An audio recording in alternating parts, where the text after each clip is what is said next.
Yeah, so hi everyone. Thank you, Chanel, for the great introduction. What's left to say about me? So yeah, my name is Nico. I live in Thun. I work here in Bern at IT, where we create digital finance solution, mainly for Berner Kantonalbank. I'm also part of the Google Developer Experts program, and that basically means that I spend a lot of my free time playing around with all kinds of new web technologies, browser technologies, and I also like to talk about those. So in the last couple of years, I gave quite a lot of talks. Almost all of them were in English, some in German, but only 2 talks ever in Swiss German. And one of them was in September 2021, and that was recorded, so I am able to show you a short clip of how that went.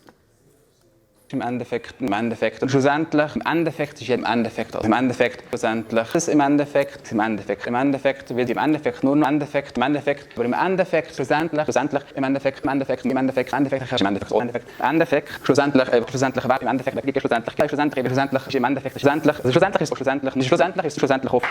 Yeah, I think you know where this is going.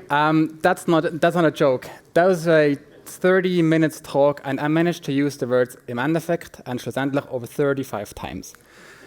And that was just extremely annoying to me when I seen the video afterwards.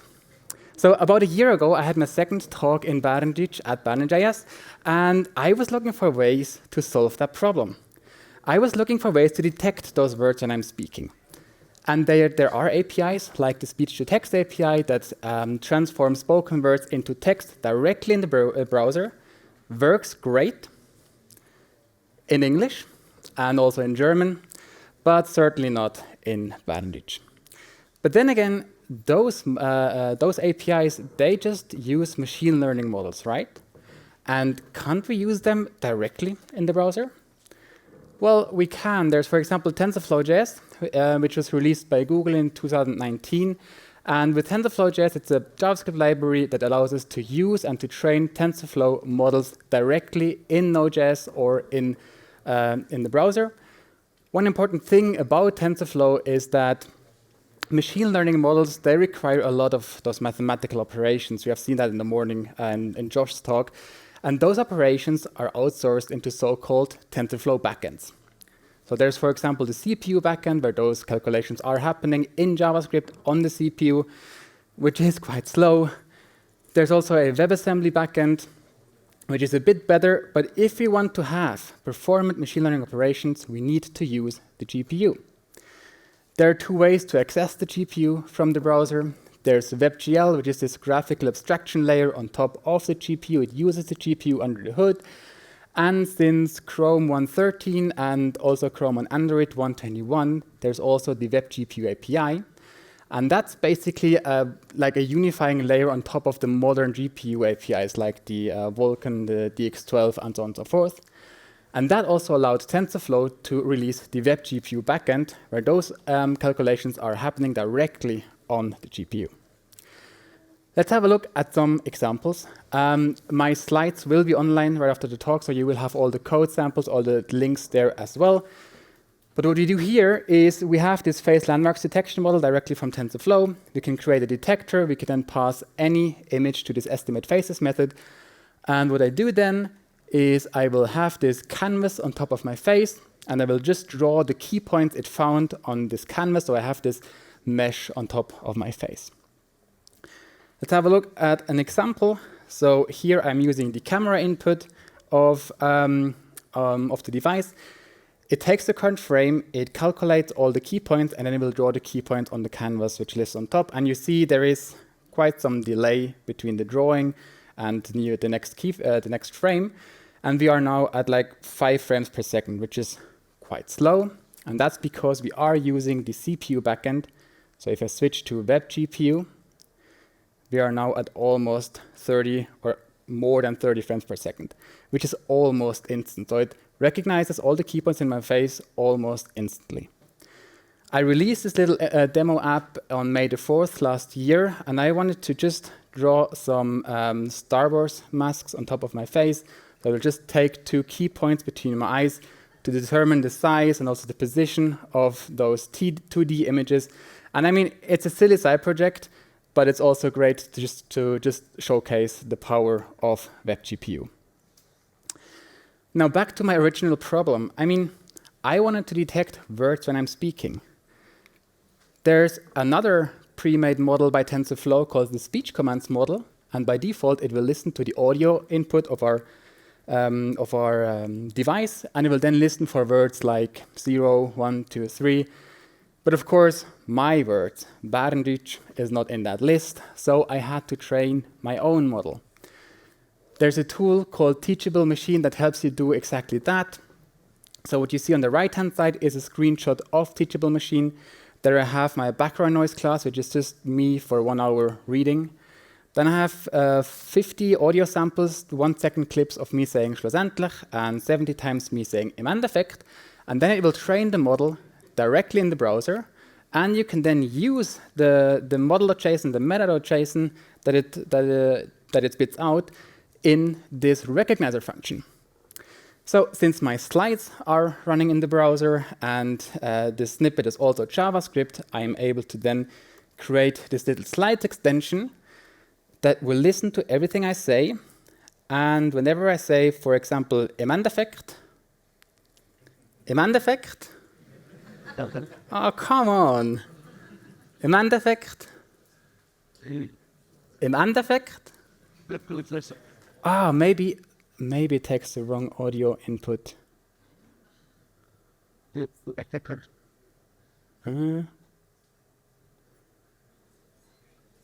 Okay, that's just what you get if you want to do live demos. But it should ring the buzzer. So, and you can imagine how fast I learned not to use those words if I have a buzzer that goes off whenever I'm using them. Ah, maybe if I unplug it. Just one more try. Im Endeffekt. There we go. Okay. Now, pattern recognition is cool. You can do fun stuff, you can do serious stuff, but then again, pattern recognition is so 2019. Nowadays, it's all about artificial intelligence, Gen AI, large language models. So, which begs the question: can we run LLMs in the browser? I mean, we do have all the tools. We have WebAssembly, we have WebGPU, so the real question should be: what does it take to run LLMs in the browser? So that's the way we use LLMs right now. Most of us do. We have a string. We will just send the string to some LLM cloud provider. It will return the output, does some magic. We're fine. Now, if you want to run them on the device, we need to dig a little bit deeper. What is happening inside this magic function? First of all, machine learning models, they don't work with strings or audio or image. They need numbers. So there is a process called tokenization, where we can split up our string into tokens. We can then map the tokens to their numerical representation. We can run it through, and on the other end, we then have a list of tokens that we can convert into, a list of numbers that we can convert into tokens, and we can then concatenate them, and we have the answer. Pretty easy. Now, what's happening in between there? One very important thing is there is no magic in AI. There's no magic in LLMs. Everything comes down to math, numbers, and artificial neural networks. That is a very, very simplified example of an artificial neural network, but in the end, we do have neurons, we have layers of neurons, and we have weights in between. And we can split it up into two things. So first of all, we have an architecture which determines how those calculations are happening and all of that. And then we have the weights. And the weights are the reason why those LLMs are as big as they are. If we take the Llama 2, for example, it's a 70 billion parameter model. It means we have 70 billion weights, numbers that we need to store somehow. They're using 16-bit floats, so we will just end up having 140 gigabyte just numbers. And that's way too much to run the browser. There are smaller models like the Gemma 2B, the small brother of the Gemini models, which is only 2 billion parameters. in 32-bit floats, so we have around 30 gigabytes, still too much. But there is a process called quantization, and there, instead of using 32 or 16-bit floats, we will use just 4 bits per number. And of course, those numbers are less precise, the calculations are less precise, but still precise enough for an LLM like Gemma 2B. And then we end up having around 1.4 gigabyte. Still a lot, but we can use it in the browser.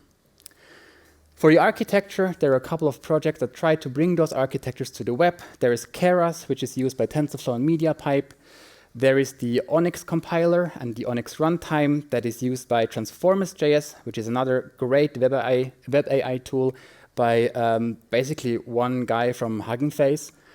And there is Apache TVM, which has this machine learning compiler stack, which is a Python library that I also use to transform, to compile models into a WebAssembly binary, and that then uses WebGPU to run those calculations. So let's have a look at one example. This is MDEdit. So MDEdit is a Markdown editor. I created it to showcase some of the progressive web app features like the file system access API, the file handling API, and so on and so forth. But in the age of AI, I also wanted to add some AI settings. So we can now also use some models for translations, for speech recognition, and for text generation as well. We can download them. So here I have the Gemma 2B already downloaded. That means when I now create a Markdown file, I can basically ask the LLM to write a text about what is a GPU. And it now runs the LLM directly in the browser. So when I hit enter, it will spit out the output directly from Gemma 2B. And the really cool thing about that is if we go to the DevTools and look at the stats, we see that to process input tokens, so to process the string, this what is a GPU, it can process those at 133 tokens per second. And to generate the output token, so each token that is generated takes only 1.68 milliseconds. And that's just wild. It's all happening directly on the device in the browser. We can also interact with it. So we can, for example, say, let's explain this like I am 12. It takes the context and it will generate a new text. I also have different models for different use cases. I can, for example, select the text and then translate that to German. Here I'm using transformative.js together with a model from Meta to do the translations. But again, it's running directly in the browser on our device. Now, LLMs are cool, but most LLMs have one common problem. They're quite limited in their knowledge. So if I ask the LLM, who is Albert Einstein, I might get a pretty reasonable result. But if I ask the LLM whether my health insurance plan covers glasses, for example, best case is it will tell me that it doesn't know, it has no idea. In the worst case, it will just hallucinate something.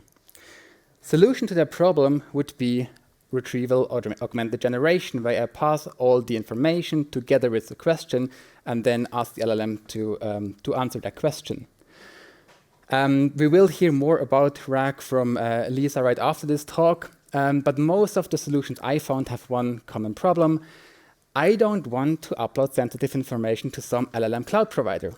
So therefore, I created Ask My PDF. And little notice there, I released the GitHub repository, I published the GitHub repository on Monday, and I really rushed it through to have it ready for this conference. So you can try it out yourself, but expect it to have some bugs. But what it does is it can read a PDF. So I have the terms of service from Twitter. It will read the PDF line by line. It will convert the lines into strings, and then it will map each string to a multidimensional vector space using a sentence transformer model for semantic similarity search. So I have my strings and the vectors, and what I can do now on the other side is I have my LLM. I already have it downloaded, so that should take not that long time. And I can now ask it, for example, can Twitter suspend my account? If so, for. And what it will do is it will take my input sentence, it will map it to the multidimensional vector space, it will then compare those vectors. And by the way, those vectors are stored in a vector DB. And I built the DB myself. It's basically just an array of strings and vectors. And I will then look for the most similar vectors. And I will use those to then process the question. So it will tell me that yes, Twitter can suspend my account, and also where it got the information from. So I can now click on the line, and I see exactly the sources that it relies on. So if I look at the prompt, you can see that I have some instructions. I do have the title of the document. Then I have all the information it found in the vector DB. I have my question. I have some more instructions. And the cool thing is just how fast everything goes. It's just a couple of seconds until everything is parsed, everything is in the vector DB, and everything is then processed into a human-readable answer. So again, you can try it out if you want to, but it's a very, very, very early alpha, and I'm really happy that I made it through for this conference. Now, to wrap it up, AI in the browser. Are we there yet? Sure we are. I mean, we can generate tokens at 30 tokens per second directly in the browser. But there's one small catch. I'm using a MacBook Pro with the M3 chip, which is by far the best chip that you can have right now for on-device machine learning. I also have an a Windows PC with an Intel E9, which is a pretty decent chip as well, but there I am down to 3 tokens per second. So it's possible to use it there as well, but it's just not a very webby thing to require users to have a specific hardware to use your web application. So there's a little catch, but the future looks bright. I mean, we came from models like the Llama 2 70 billion token. Now we have Gemma 2B and smaller tokens with 2 or less billion parameters. Also, hardware will be more affordable. So I think the latest MacBook Air already also has the M3 chip. Maybe also Intel chips will catch up. Maybe we will get access to AI-optimized hardware. For example, my phone has this Tensor chip that is AI-optimized, but right now apps and also web apps can't access those chips. There is a proposal called the Web Neural Networks API that would solve that. And last but not least, we should treat AI as a progressive enhancement. That means if we take the Markdown editor, for example, it's a Markdown editor. It converts Markdown into HTML and HTML into Markdown. Any browser on any operating system can do that. If we want to, we can then add and we can use AI as a progressive enhancement, but it's not required. And right now we are seeing a lot of just AI something apps because AI is their only USP. But in the future, I do think that we will see applications like real-world applications that we can just use and where we can add AI if we want it, if we want to download the models or if you want to use their cloud solution. On the other end, if we have AI in the browser, it's just super easy to send to your clients, to your friends. It's basically just one URL, and there it is. We don't have to install drivers. We don't have to install applications. It's super interactive. We have seen 30 frames per second for just face image recognition directly on the device. Data stays on the client, so it's privacy preserving by default, and it scales indefinitely. So even if every one of you will now use one of my demo applications, I won't end up having a huge AI bill because every one of you brings their own processing power. So with that, I would like to end my talk. Thank you very much for your attention. My slides are there behind that QR code. If we have time for questions, we can maybe ask one. But if not, I will be around for the rest of the conference, so you can ask me there as well. And yeah, thank you for your attention.